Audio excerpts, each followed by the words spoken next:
सुरेश गैत जी, अब जो आम आदमी पार्टी और कांग्रेस पार्टी आपस में लड़ते रहे हैं दिल्ली और स्पेशली पंजाब में, आपको लगता है कि कार्यकर्ता उसको भूलकर एक टेबल पर आ जाएंगे? कौन बड़ी कुर्बानी देगा, कौन सेक्रीफाइस करेगा ज्यादा? दिल्ली की 7 सीटें हों या पंजाब की 13 सीटें हों, कैसे देखते हैं आप इसको? मैं चाहूंगी आप इन दो पे फोकस करें स्पेशली। नमस्कार जी, आपको नमस्कार। देखिए, सबसे पहले अगर देखें तो इसमें जैसे कि 2 प्रदेश की आप बात करें सर, दिल्ली और पंजाब की, तो इसमें पहले से देखिए 3-4 बड़े चेहरे हैं जो पहले से मुकर रहे हैं और बिल्कुल जो अलायंस के अगेंस्ट रहे हैं। संदीप दीक्षित बोले प्रमुख रूप से, अजय माकन बोले और नवजोत सिंह सिद्धू बोले। तो अगर जैसे देखिए पहले भी इन्होंने जैसे कि एक अपना प्रस्ताव रखा था आम आदमी पार्टी ने कि अगर हम लोग कुछ ऐसा प्रस्ताव करें कि भी ठीक है कि हम लोग राजस्थान छत्तीसगढ़ में नहीं लड़ेंगे, तो आप लोग यहाँ पर ऐसा करें कि दिल्ली और पंजाब में न लड़ें।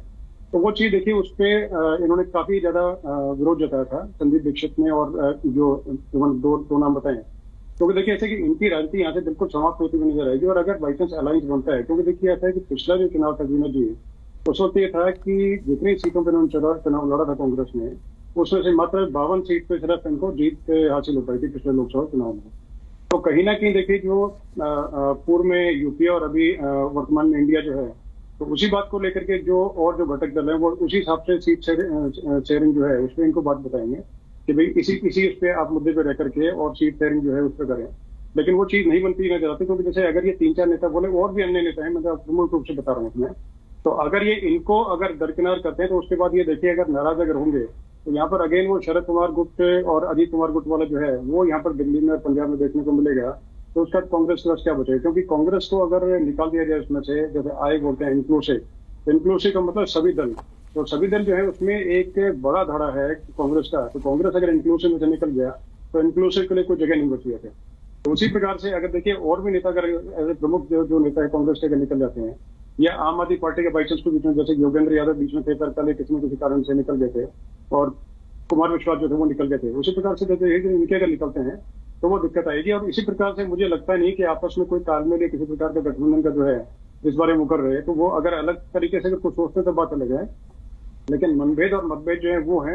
उसके अलावा साथ साथ में अपनी राजनीतिक जो है वो महत्वाकांक्षा के अलावा अपना अस्तित्व जो है वो नहीं बचा पाएंगे, तो उसमें राजनीति में नहीं रहेंगे और कहीं ना कहीं और दल की तलाश में जैसा होता अगर एनडीए ज्वाइन कर ली इन दोनों जो नेताओं ने, जो दिल्ली के और नवजोत सिंह सिद्धू हैं, दोबारा अगर किसी और पार्टी में जाते हैं तो उस केस में कांग्रेस का क्या बचेगा? इसी प्रकार से अगर अस्तित्व की लड़ाई क्या इसे माना जा सकता है? मुझे तो नहीं लगता सर अस्तित्व, क्योंकि जो लोग आए थे इस मीटिंग में अपने अपने स्टेट्स में सभी बहुत अच्छी पोजीशन पे, हो सकता है सत्ता में ना होना, लेकिन ऐसा थोड़ी है।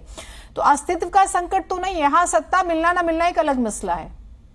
नहीं, अस्तित्व की बात से पूरी पार्टी की बातचीत देखिए नेताओं के साथ ही पार्टी होती है। मैंने बताया था कि बड़े नाम है, बड़े चेहरे हैं, जैसे नवजोत सिंह सिद्धू है। नवजोत सिंह सिद्धू का अगर कांग्रेस में निकाल दे तो आज की डेट में आप समझती हैं कि बड़ा एक वोट शेयर जो है उसमें से निकल जाएगा वहां से पंजाब में से।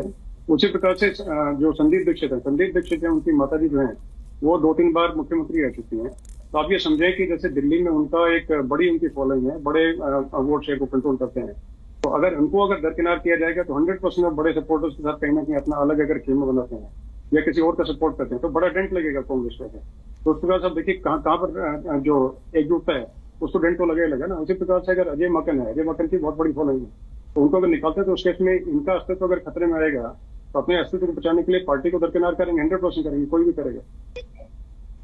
नहीं, तो आप ये कह रहे हैं कि अगर टॉप लीडरशिप कोई फैसला लेगी तो काडर उसे नहीं मानेगा? आप ये कह रहे हैं इंटरनली अगेंस्ट में जाके काम करेगा? मैं इसलिए पूछ रही हूँ आपसे, मैं इसे समझना चाह रही हूँ।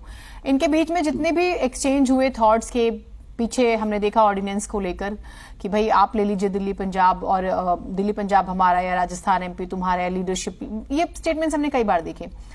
मैं यूपी को ले आती हूँ मिसाल के तौर पर। जब बीएसपी और एसपी साथ में आए थे, एसपी का वोट ट्रांसफर हुआ था, बीएसपी का नहीं हुआ था, नुकसान हुआ था फिर एसपी को। तो आप ये कह रहे हैं कि कुछ ऐसा होगा?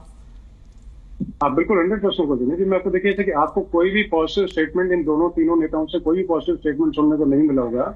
और हालांकि इनके विरोधाभासी जो है स्टेटमेंट आपको संदीप दीक्षित के, अजय माकन के और नवजोत सिंह सिद्धू उन्होंने क्लियर उन्होंने साफ साफ बोला था कि हमारे विरोधाभास के साथ विचारधारा मेल नहीं खाती है, तो इनके साथ में करने का मतलब ही नहीं बनता। पुराने स्टेटमेंट्स हो गए, अभी हाल फिलहाल में तो नहीं आया अलायंस, ये जो अनाउंसमेंट हुई है कल, उसके बाद तो नहीं आया किसी का स्टेटमेंट। जी, उसके बाद देखिए एक जैसे आपने यूपी बोला तो मैं आपसे एक रिक्वेस्ट करूंगा कि बंगाल को भी शामिल करें इसमें।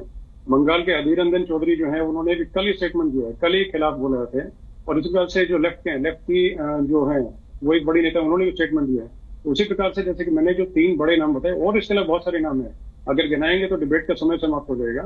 तो इस प्रकार से ये बड़े 3 चेहरे हैं, इनकी बड़ी मतलब लाखों लोगों की इनकी फॉलोइंग है, ये अगर खत्म होगी तो कांग्रेस को कभी नहीं जाएगी। तो इस प्रकार से इससे कैसे छुटकारा पाएंगे, इससे कैसे निजात पाएंगे, इसका कैसे क्या सोल्यूशन लेके आएंगे, ये एक बड़ा अहम प्रश्न है।